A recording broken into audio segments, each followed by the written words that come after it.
আলহামদুলিল্লাহ,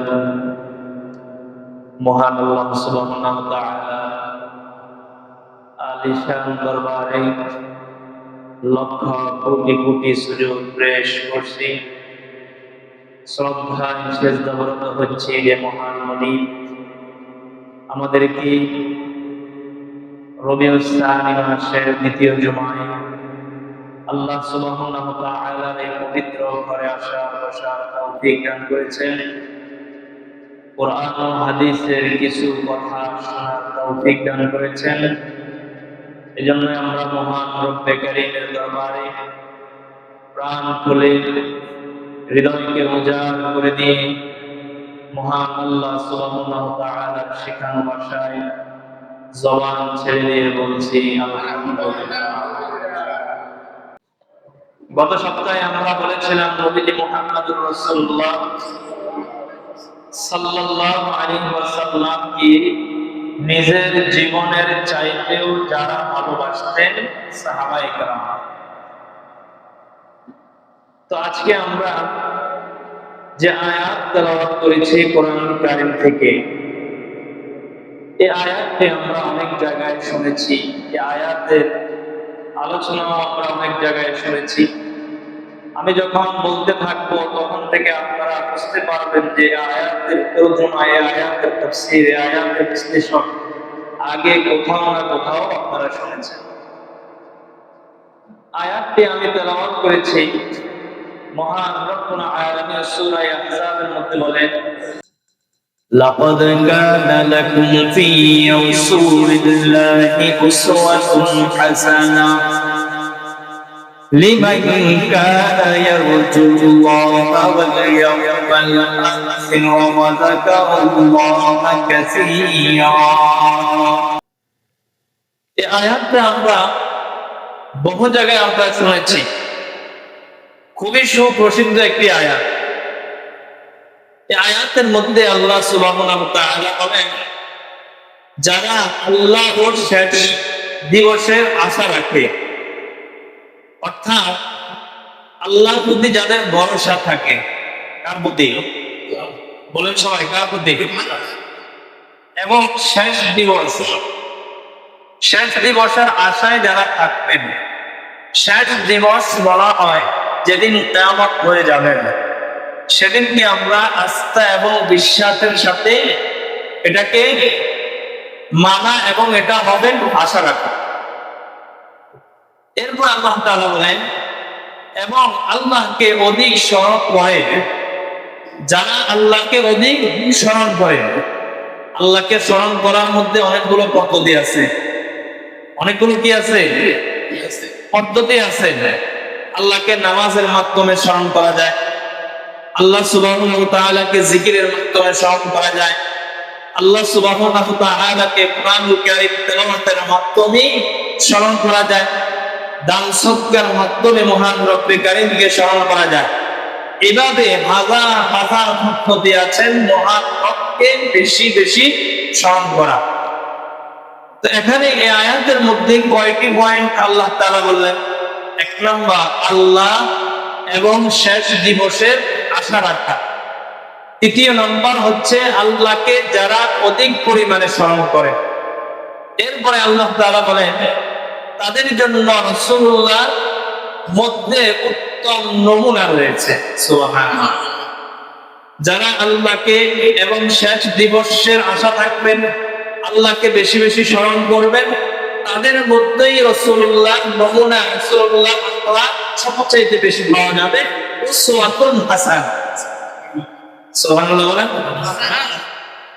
তো এখন নবীজি সাল্লাল্লাহু আলাইহি ওয়াসাল্লামের উসওয়াতুন হাসানাহ, সুন্দর চরিত্র কোনটা ছিল?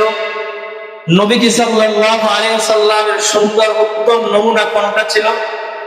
নবীজি সাল্লাল্লাহু আলাইহি ওয়াসাল্লামের যেমনই ভাবে তার কথাগুলো আমাদের জন্য নমুনা, তার কথাগুলো আমাদের জন্য উসওয়াতুন হাসানাহ, উত্তম চরিত্র, উত্তম নমুনা। নবীজি সাল্লাল্লাহু আলাইহি ওয়াসাল্লাম কেমন ভাবে হাঁটতেন সেটা আমাদের জন্য উত্তম নমুনা, উত্তম চরিত্র। নবীজি সাল্লাল্লাহু আলাইহি ওয়াসাল্লাম খাবার খাইতেন, তিনি কিভাবে বসতেন? খাওয়ার আত্ম দেখতেন কিভাবে। তিনি কি গরু যেভাবে আমরা মাঠের মধ্যে ছেড়ে দিয়ে আসি, আর গরুগুলো কোনো দোয়া কালাম ছাড়াই তিনি আর খাবার খেতে থাকেন। তবে গরু আর মানুষের মধ্যে পার্থক্য রয়েছে। গরুর মতো মানুষ চলতে পারবে না, মানুষ চলতে হবে ইসলাম এবং নবীজির পূর্ণ তরিকার উপরে। কথা বুঝাতে পারলাম? আচ্ছা বলেন তো, খাওয়ার যখন সামনে আসবে পট করে আমরা খেয়ে ফেলবো না কোনো পদ্ধতি আছে? কোনো পদ্ধতি আছে না? আমরা তো এখন কোথাও গেলে যে আমরা খাবারের যে একটা সুন্নত তরিকা আছে সেটি আমরা মানতে চাই না। কেমন ভাবে? নবীজি সাল্লাল্লাহু আলাইহি ওয়াসাল্লাম খাবার বেশি খাইতেন কম খাইতেন, দস্তরখান ব্যবহার করতেন। কি ব্যবহার করতেন? অর্থাৎ এটা যদি বুঝতে কষ্ট হয়, প্লাস্টিক যে আমরা ব্যবহার করি কখন ব্যবহার করি? যেদিন ঘরের মধ্যে মেহমান আসে, ছোট বাচ্চাদেরকে বিছানার উপরে খাবার দেওয়ার আগে দিয়া আমরা প্লাস্টিক করছি, প্লাস্টিকটা আছে কিনা, ঠিক কিনা? আমরা একটু ব্যবহার করে নবজাতক শিশুকে যেটার মধ্যে ঘুমানো ওটার মধ্যে প্রস্রাব করে ওটাই খাওয়ার সময় ব্যবহার করে, ঠিক না? সুন্নতটা এত নোংরা হয়ে গেল, খাওয়ানোর সুন্নত এত নোংরা হয়ে গেল। আপনি একজন রাসূলের খাঁটি উম্মত হিসেবে, আল্লাহ রাব্বুল আলামিনের খাঁটি একজন বান্দা হিসেবে আপনাকে উচিত বাজার থেকে স্পেশালি একটি দস্তরখান, একটি প্লাস্টিক যেটা আমরা সহজে বুঝতে পারি, ওটা আপনার ঘরের মধ্যে ব্যবস্থা করে রাখা, খাবারের সময় সেটি আপনি ব্যবহার করুন। পারবো তো ইনশাআল্লাহ? তাহলে নবজাতক শিশু বাচ্চা যেটাতে ঘুমায় ওটাতে খানা খাইবেন? বলেন না, ওটাতে খানা খাবেন? ওটাতে খানা খাওয়া কি উসওয়াতুন হাসানা, রাসূলের উত্তম আদর্শ, উত্তম চরিত্র হতে পারে? কখনো হবে না। এটা বেহুজুরি করা হবে যে আপনি নবজাতক শিশুর প্রস্রাবের প্লাস্টিকটা পাইলেন খাওয়ার জন্য, সুন্নতের জন্য, আর কিছু পাইলেন না। আল্লাহ আমাদেরকে সহিহ বুঝ দান করে, বলেন আমিন। তো নবীজি সাল্লাল্লাহু আলাইহি সাল্লাম খাওয়ার যখন সামনে আসতেন তখন খাওয়ার শুরু করার সময় বলতেন বিসমিল্লাহ ওয়া আলা বারাকাতিল্লাহ, অর্থাৎ আল্লাহর নাম স্মরণ করে তিনি খাবার খেতেন। সুবহানাল্লাহ। খাবারের শেষে আবার আল্লাহর নিয়ামতের শুকরিয়া আদায় করতেন। আলহামদুলিল্লাহিল্লাযী আত'আমানা আত'আমানি ওয়াসকিমান সাকানি। মানুষের ঘরে দাওয়াত খাওয়ার পরে তিনি এই দোয়া করতেন এবং নিজের ঘরে খাবারের পরে দোয়া করতেন।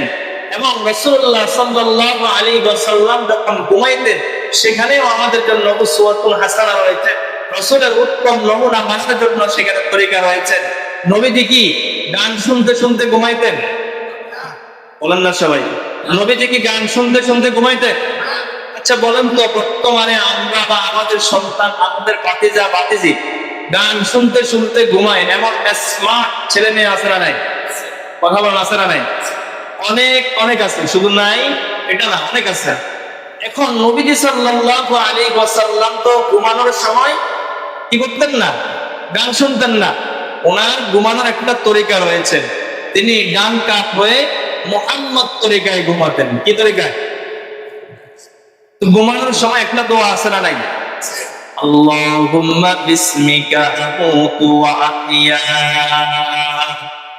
এটা ঘুমানোর সময় দোয়া। কেউ যদি এশারের সালাত পড়ে খাওয়া দাওয়া শেষ করে ওযু করে সুন্নত তরিকায় শুয়ে তিনি যদি আল্লাহুম্মা বিসমিকা আমুতু ওয়া আহইয়া এই দোয়াটি পড়েন, তার ঘুম আসতে 10 মিনিট সময় লাগবে না। সুবহানাল্লাহ। সুবহানাল্লাহ। তাহলে বলেন তো, রাসূলের সুন্নতের মধ্যে শান্তি আছে না নাই? বলেন না সবাই, আছে না নাই? আচ্ছা, 10 মিনিটের মধ্যে ঘুম চলে আসা, এটার মতো পৃথিবীতে শান্তি আর কি হতে পারে? এখনো আমাদের মধ্যে অনেকে রয়েছে, আমাদেরও মাঝে মধ্যে রাত 2টা পর্যন্ত ঘুম আসা, ঠিক আছে না? ঘুম আসে না। এরপরে নবীজি ঘুম থেকে যখন উঠলেন, আবার সেখানে রাসূলের উসওয়াতুন হাসানা, উত্তম নমুনা আছে না নাই? সেখানে রাসূল ঘুম থেকে উঠে পড়েন, আলহামদুলিল্লাহিল্লাযী আহইয়ানা বা'দা মা আমাতানা ওয়া ইলাইহিন নুশুর। মানে আল্লাহর নিয়ামতের তিনি শুকরিয়া জ্ঞাপন করে যে আল্লাহ, মানুষ যখন ঘুমায় সে আবার চক্ষু করে পৃথিবীর আলো দেখতে পারবে কিনা তার মধ্যে সন্দেহ রয়েছে, কিন্তু তুমি ঘুম নামক মুক্ত থেকে আমাকে জাগ্রত করে পৃথিবীর আলো তুমি পুনরায় আমাকে আবার দেখাইলা। এজন্যই তোমার দরবারে শুকরিয়া জ্ঞাপন করলাম। আলহামদুলিল্লাহিল্লাযী আহইয়ানা বা'দা মা আমাতানা ওয়া ইলাইহিন নুশুর। কথা বুঝাতে পারলাম? তাহলে রাসূলের সবকিছুর মধ্যে সুন্নাত আছে না নাই? আছে। জি আছে। একটু বাড়াই। তাহলে নবীজি সাল্লাল্লাহু আলাইহি সাল্লাম ঘুমানোর সময় সুন্নাত আছে না? ঘুম থেকে ওঠার সময় সুন্নাত আছে না? আবার ওযু করতে যাচ্ছেন সেখানে সুন্নাত আছে না নাই? বলেন সবাই, আছে না নাই? তাহলে ওনার ওঠা বসা চলা ফেরা নিদ্রা জাগ্রত সবকিছুর মধ্যে উসওয়াতুন হাসানা রয়েছেন, উত্তম চরিত্র রয়েছেন।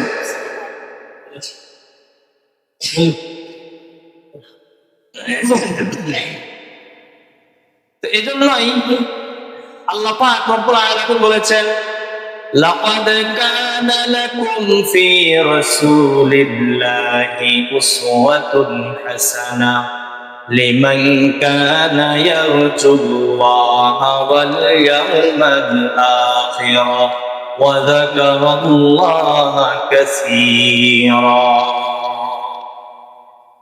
আল্লাহ রাব্বুল আলামিন বলেন, যারা আল্লাহর শেষ দিবসের আশান্তে এবং আল্লাহ রাব্বুল আলামিনকে বেশি বেশি স্মরণ করে, আল্লাহ রাব্বুল আলামিন বলেন তাদের জন্য রাসূলুল্লাহর মধ্যে উত্তম নমুনা রয়েছেন। বলেন সুবহানাল্লাহ।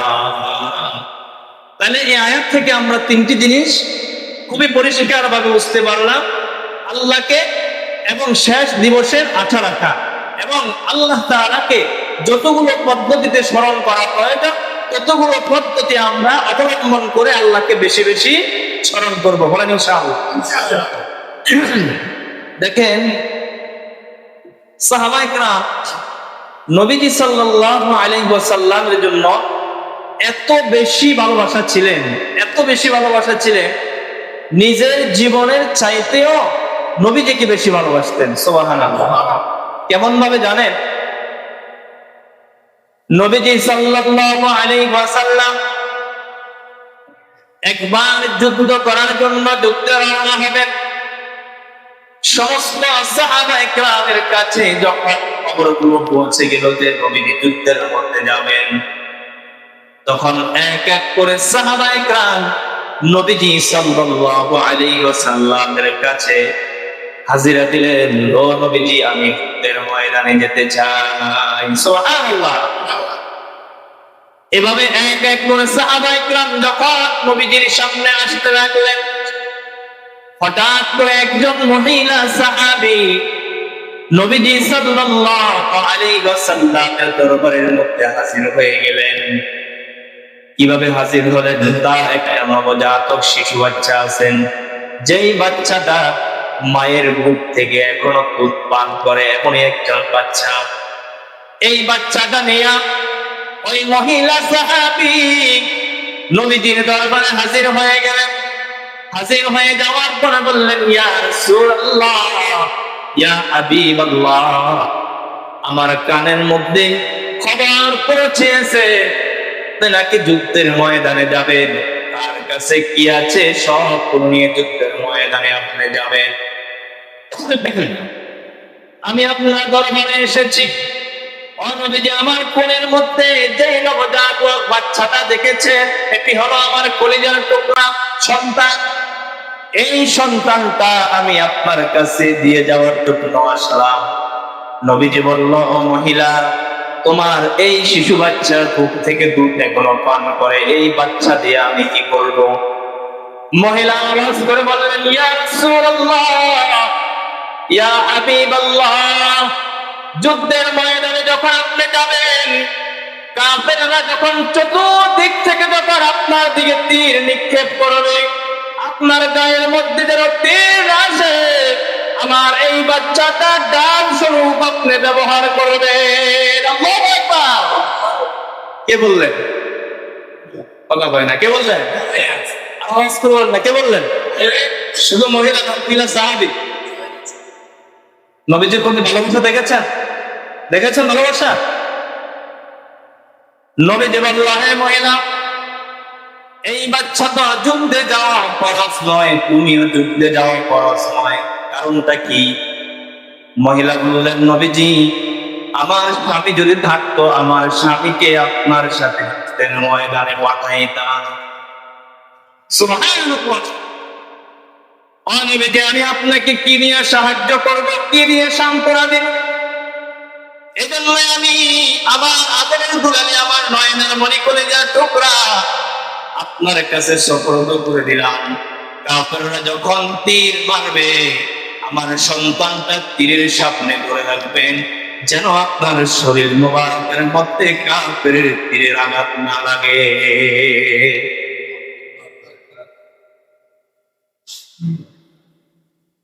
আরেকজন সাহাবী নবীজি সাল্লাল্লাহু আলাইহি ওয়াসাল্লাম উহুদের ময়দানে যখন যুদ্ধে রওনা করবেন, অনেকগুলো সাহাবী যুদ্ধের ময়দানে নবীজির সাথে গেলেন।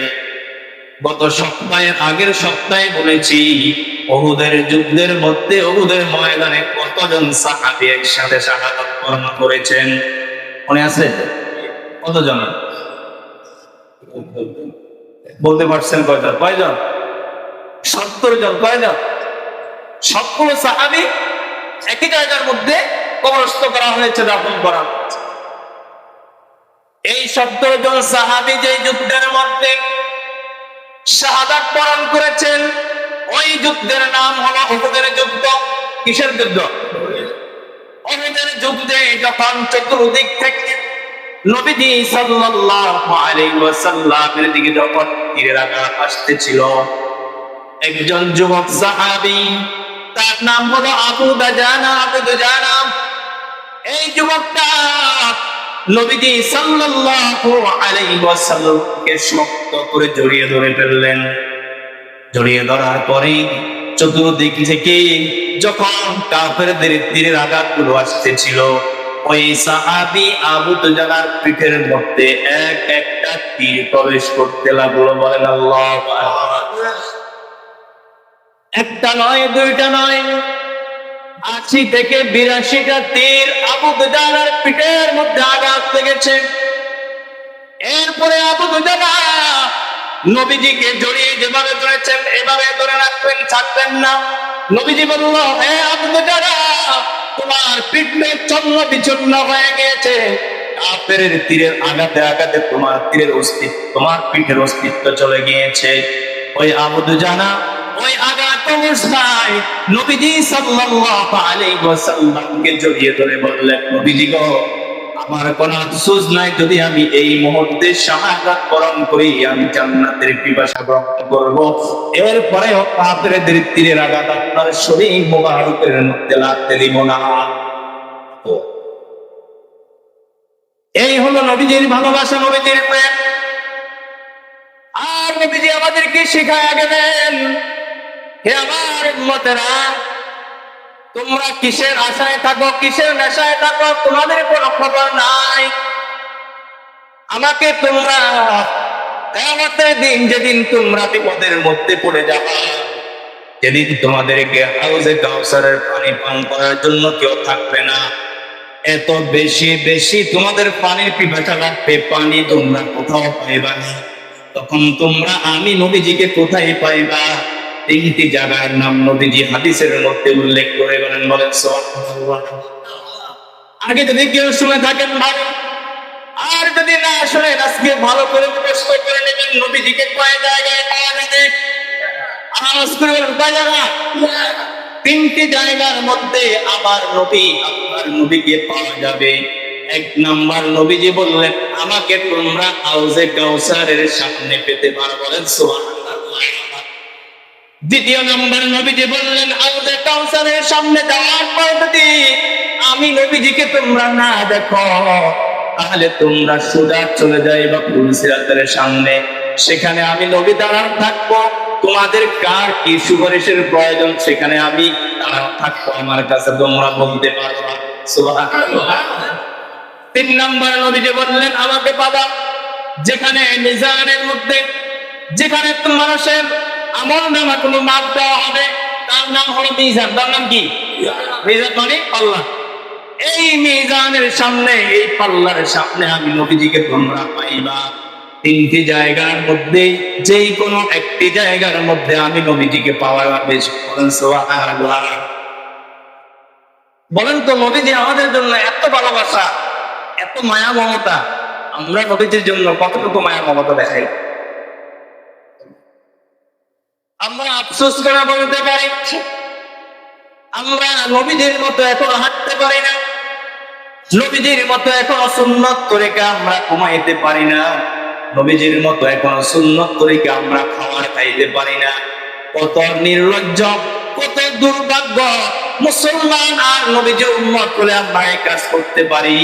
নবজাতক শিশু বাচ্চা ঘুমানো প্রস্রাবওয়ালা প্লাস্টিক দিয়ে দস্তরখান বানাইয়া সেটা আমরা মেহমানের সামনে ব্যবহার করি, ঠিক কিনা? কথা বলুন ঠিক কিনা? এটা আমাদের জন্য দুর্ভাগ্য না? শুধু দুর্ভাগ্য না, অনেক বড় দুর্ভাগ্য। সকলেই আজকে থেকে যাদের ঘরে আছেন তো আলহামদুলিল্লাহ, সুম্মা আলহামদুলিল্লাহ, যাদের ঘরে নাই 100 টাকা 150 টাকা হোক 200 টাকা হোক স্পেশালি একটি খাবারের জন্য দস্তরখান ঘরের মধ্যে রাখতে, নিজে ব্যবহার করবে। টেবিলের উপরে খান, ওটা বিছিয়ে দেন। আপনি নিচে খান, ওটা বিছিয়ে দেন। ওটি বিছিয়ে খান, খাবার কম হোক, আপনি রুটি খাচ্ছেন, আপনি চা খাচ্ছেন, তখন সেটি ব্যবহার করেন। নবীজির একটি সুন্নাত আদায় হয়ে যাবে। সুবহানাল্লাহ। নবীজির একটি সুন্নাত কি হয়ে যাবে? আদায় হয়ে যাবে। আর ঘুমানোর সময় কমপক্ষে দোয়াগুলো শিখবেন। আমরা তো এখন বড় পণ্ডিত, আমরা বড় কি বেশি পণ্ডিত, আমরা শিখতে চাই না। এখন শেখার সময় নাই, এখন শিখার কি নাই? সময় নাই। যদি আপনি কথা বলেন শিখার সময় নাই, তাহলে আপনি নবীজির খাঁটি উম্মত এখনো হতে পারেন নাই। আপনাকে মনে রাখতে হবে, আপনি যখন মৃত্যুবরণ করবেন, কবরের মধ্যে রাখার সময় আপনার সহকর্মীরা, আপনার এলাকার এলাকাবাসীরা, আপনার আত্মীয় স্বজন সন্তানেরা কি বলে থাকে। অনেক সময় নিজে না বললে ওলামায়ে কেরাম যখন ওখানে থাকে বলে, হুজুর বলেন না কি একটা আপনারা কোন দেন, বুঝলেন তাই? কি একটা বলেন যে ওটা বলেন না, তো কি বলেন? এই একটা দোয়া কয় যে রাসূলের সুন্নতের তরিকা কেমনে কেমনে রাখে, ওটা কর না। বলেন তো আমাদের জন্য দুর্ভাগ্য না? আপনি মনে রাখতে হবে, আপনার মমতের পরে মুসলমান হিসেবে আপনি তখন শুনবেন না, কিন্তু বলে বিসমিল্লাহি ওয়া আলা মিল্লাতি রাসূলিল্লাহ, বলে না? বলেন এটা মানে আপনাকে নবীজির পূর্ণ সুন্নত তরিকা রাখা হচ্ছে, আপনাকে নবীজির পূর্ণ সুন্নত তরিকায় রাখা হচ্ছে। এখন বলেন তো, আমার যদি রাসূলের পরিপূর্ণ সুন্নত তরিকা আদর্শ যদি না থাকে, তখন রাখার সময় এই দোয়াটা আমার জন্য বলা কতটুকু শোভনীয়? বুঝতে পারেন কতটুকু শোভনীয়? মানে আপনারা তখন শুনবেন না। তাহলে এখন থেকে আপনাকে ট্রেনিং করতে হবে। মৌতের পরে আমাকে যখন কবরে রাখবে, কবরস্থ করবে, আমাকে তো বলবে, তাহলে তো আমি ধোঁকা দিলাম মানুষকে। তাহলে আমি মরার আগে আমি রাসূলের পূর্ণ তরিকা অনুযায়ী চলি, তাহলে এই দোয়াটা রাখার সময় পড়লে আমার জন্য শোভনীয় হবে, না হয় অশোভনীয় হবে, ঠিক কিনা? বিসমিল্লাহি ওয়া আলা মিল্লাতি রাসূলিল্লাহ, আপনাকে নবীজির পূর্ণ সুন্নত তরিকায় রাখছে, তাহলে আমি আজ থেকে নবীজির পূর্ণ সুন্নত তরিকায় চলবো। অনেকে নবীজির সুন্নত পাঞ্জাবি গায়ে দিতে নাকি শরম লাগে, কথা বুঝেন না? কি লাগে? আপনার কাছে শরম লাগলেও আমি বলতে হবে, না লাগলেও আমি বলতে হবে, এটা আমার দায়িত্ব। কমপক্ষে জুমার দিনও কি আপনার পাঞ্জাবি পড়তে ইচ্ছা হয় না? কথা কয় না, ইচ্ছা হয় না? হয়নি? আপনারা কেউ রাগ করবেন না, আমি বোঝানোর জন্য বলছি, আদরের সাথে বলছি। আপনারা সব সময় দেখবেন, আপনি একটা শার্ট গায়ে দিবেন, গেঞ্জি গায়ে দিবেন, জিন্সের প্যান্ট পরবেন, আয়নার সামনে যাবেন, আর নবীজির সুন্নত তরিকা, সেটি কাটা হোক জুব্বা হোক, এটা পরে আপনি আয়নার সামনে যাবেন, দেখবেন। যদি আপনার স্ত্রী থাকে, স্ত্রীকে বলবেন, বোন থাকলে বোনকে বলবেন, মা থাকলে মাকে বলবেন যে মা, কোন পোশাকটা সবচাইতে বেশি আমাকে মানাইছে? মা বলবে, আরে বাবা তোকে তো পাঞ্জাবিটা বেশি মানাইছে, ঠিক কিনা? পারবো না? তো আমরা এই সুন্নতগুলো করতে পারি না। শুক্রবারে আসলে আপনার মসজিদের কোন একটু বিয়ে আছে আমরা খুঁজে নিই, মসজিদের কোন একটু বিয়ে আছে কিনা খুঁজে দেখি, টুপিটা লাগাইতে পারি না। একটা টুপি রাখবেন মনের মতো, যেটা সবসময় আপনি সাথে রাখতে পারেন, যেখানেই যাও আমি টুপি পরবো। এটা নবীজির সবচাইতে বড় একটা সুন্নাত। হযরত বেলাল রাদিয়াল্লাহু তাআলা নবীজিকে এত ভালোবাসতেন, তিনি টুপিটা খুলতেন না, গোসলের সময় এভাবে হাত দিয়ে চাপ দিয়ে ধরিয়ে এরপর গোসল করতেন। নবীজির সুন্নতটা তিনি মাথা থেকে সরাইতেন না, এত ভালোবাসা ছিল। আর আমরা এখন টুপিটা মাথায় রাখতে পারি না, সপ্তাহে একদিন দিতে পারি না। দুর্ভাগ্য, দুর্ভাগ্য না? আমার প্রিয় মুসলমান ভাইয়েরা, নবীজি সাল্লাল্লাহু আলাইহি ওয়াসাল্লাম উসওয়াতুন হাসানা, উত্তম চরিত্র, উত্তম নমুনা সবকিছু আমাদেরকে শিখাইছেন কিনা? বলেন না, শিখাইছেন না? সবকিছু আমাদেরকে হাদিস আকারে খন্ড খন্ড করে বুঝাই দিয়েছেন কিনা? আপনারা স্বীকার করেন না কেন? বুঝাই দিয়েছেন কিনা? সবাই বলেন, পিছনের ভাইয়েরা বলেন, বুঝাই দিয়েছে কিনা? তাহলে নবীজি সাল্লাল্লাহু আলাইহি ওয়াসাল্লাম আমাদেরকে সবকিছু বুঝাইয়া দিয়েছেন। এটা আমরা এখনো স্বীকার করেছি। 1400 বছর আগে সাহাবায়ে কেরাম তারাও স্বীকার করে নিয়েছেন, নবীজি সকল দায়িত্ব ঠিকভাবে পালন করেছেন। সুবহানাল্লাহ। আমার প্রিয় মুসলমান ভাইয়েরা, আজকের জন্য শেষ কথা বলে শেষ করলাম। নবীজি সাল্লাল্লাহু আলাইহি ওয়াসাল্লাম বিদায় হজের ভাষণে একটি উঁচা পাহাড়ের উপর দাঁড়িয়ে ওই পাহাড়ের নিচে ১৬ লক্ষ সাহাবীকে নিয়ে তিনি একটি ভাষণ দিলেন। ভাষণের মধ্যে নবীজি সাল্লাল্লাহু আলাইহি ওয়াসাল্লাম বললেন, ও সাহাবায়ে কেরাম, খুব ভালো করে খেয়াল করবেন। সাহাবায়ে কেরামকে বলল, হে সাহাবীরা, তোমরা কান সজাগ রাখো। সাহাবায়ে কেরাম বলল, ইয়া রাসূলুল্লাহ, লাব্বাইক ইয়া রাসূলুল্লাহ, আমরা কান সজাগ রেখেছি। নবীজি এত মায়াবী কণ্ঠে এত মায়ার সাথে বলেছিলেন, বলো দেখি, আল্লাহ সুবহানাহু ওয়া তাআলা আমাকে যে দাওয়াত নিয়ে পাঠিয়েছেন তোমাদের কাছে, এই দাওয়াত গুলো আমি সঠিকভাবে সুন্দরভাবে তোমাদের কাছে পৌঁছাইতে পেরেছি কিনা? সুবহানাল্লাহ। সমস্ত সাহাবী, সহায়ক সাহাবী এক আওয়াজে একসাথে এক জবানে বললেন, ইয়া রাসূলুল্লাহ, আল্লাহ পাক রব্বুল আলামিন আপনাকে যে দাওয়াত নিয়ে পাঠাইছেন, সেই দাওয়াতটা আপনি আমাদের কাছে খন্ড খন্ড ভাবে সঠিকভাবে আপনি পৌঁছাইতে পেরেছেন। তার মধ্যে কোনো দুর্বলতা ছিল না, তার মধ্যে কোনো সন্দেহ নাই। এবার নবীজি সাল্লাল্লাহু আলাইহি ওয়াসাল্লাম শাহাদাত উচ্চা করে আকাশের দিকে তাকাইলেন, বলেন সুবহানাল্লাহ। কোন দিকে তাকাইলেন? সবাই শাহাদাত আঙ্গুলটা উপরের দিকে দেন না, কোন দিকে দিলেন? এভাবে ধরে রাখেন। নবীজি সাল্লাল্লাহু আলাইহি ওয়াসাল্লাম আকাশের দিকে তাকাইলেন, শাহাদাত আঙ্গুল উঁচা করে, আর বললেন, আল্লাহুম্মা আশহাদ, আয় আল্লাহ আপনি সাক্ষী থাকুন, আপনার বান্দাগুলো, আমার সাহাবীগুলো একসাথে সাক্ষী দিয়েছে, যে দাওয়াত নিয়ে আমার কাছে আমাকে পাঠাইছেন, সেই দাওয়াতটা আমি পরিপূর্ণ আদায় করতে পেরেছি।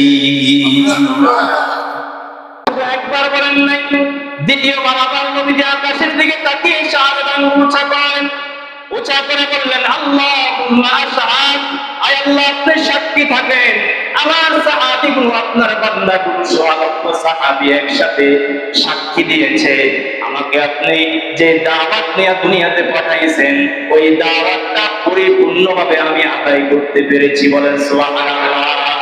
তৃতীয়বারের মতো নবীজি আবার শাহাদাত আঙ্গুল উঁচা করে আসমানের দিকে তাকায়া বললেন, আল্লাহুম্মা আশহাদ, আয় আল্লাহ আপনি সাক্ষী থাকুন, আপনার বান্দারা, আমার সাহাবীগুলো, ১৬ লক্ষ সাহাবী একসাথে এক আওয়াজে এক জবানে তারা সাক্ষী দিয়েছে, যে দাওয়াত নিয়ে আপনি আমাকে পাঠিয়েছেন, ওই দাওয়াতটা পরিপূর্ণভাবে আমি আদায় করতে পেরেছি, আপনি সাক্ষী থাকবেন। কারণ হলো, কিয়ামতের দিন যখন আপনার সামনে সকল সাহাবীগুলো, সকল উম্মতগুলো নিয়ে আমি হাজির হব, তখন যেন কোন সাহাবী এই কথা বলতে না পারে, আপনার নবীকে আপনি যে দাওয়াত নিয়ে পাঠাইছেন, ওই দাওয়াতটা আপনার নবী আমাদেরকে সঠিকভাবে পৌঁছাইতে পারে নাই। এজন্যই শাহাদাত আঙ্গুল দিয়ে আপনাকে আমি সাক্ষী রেখেছি, আল্লাহুম্মা আশহাদ, আপনি সাক্ষী থাকবেন। যদি আপনার কোন বান্দা তখন যদি স্লিপ করে, যদি কথা এদিক সেদিক করে, তখন আপনি সাথে সাথে বলবেন, হে বান্দা, আমার নবী তোমাদেরকে দাওয়াত দিয়েছে এবং দাওয়াতের উপস্থাপনা করেছে, তোমরা একসাথে বলেছিলে আমার নবী দাওয়াত সঠিকভাবে দিয়েছে। সুতরাং ভাবে এখন কথা দুই রকম বলার কোনো সুযোগ নাই, আমার নবীর দাওয়াত পরিপূর্ণভাবে আদায় হয়েছে। বলেন সুবহানাল্লাহ। বুঝতে পারলাম? এই জন্যই উসওয়াতুন হাসানা, নবীজি যে উত্তম চরিত্র, যে উত্তম নমুনা চলেছেন, উত্তম নমুনা আমরা যে পাবো, সে উত্তম নমুনা যেন আমরা মওত পর্যন্ত আমরা কাটাইতে পারি। বলেন আমিন। এবং কি নবীজির শুরু থেকে শেষ পর্যন্ত নবীজির খাওয়া দাওয়া, হাঁটা চলা, ঘুমানো, ঘুম থেকে উঠা, এবং কি মুসাফির অবস্থায় যেভাবে যাইতেন সব কিছু আমরা ফলো করব, যে এই নিয়তে যেন নবীজি আমাদেরকে দেখলেই বলতে পারেন যে এটাই আমার উম্মত। সুবহানাল্লাহ। আল্লাহ পাক রব্বুল আলামিন আমাদের সকলকে উসওয়াতুন হাসানার উপর চলার এবং নবীজির উত্তম চরিত্র, উত্তম আদর্শের উপর চলার তৌফিক দান করুক। বলেন আমিন। যারা আমরা পরে আসছি 4 রাকাত সুন্নাত আদায় করে নি। ওয়া মা আলাইনা ইল্লাল বালাগ।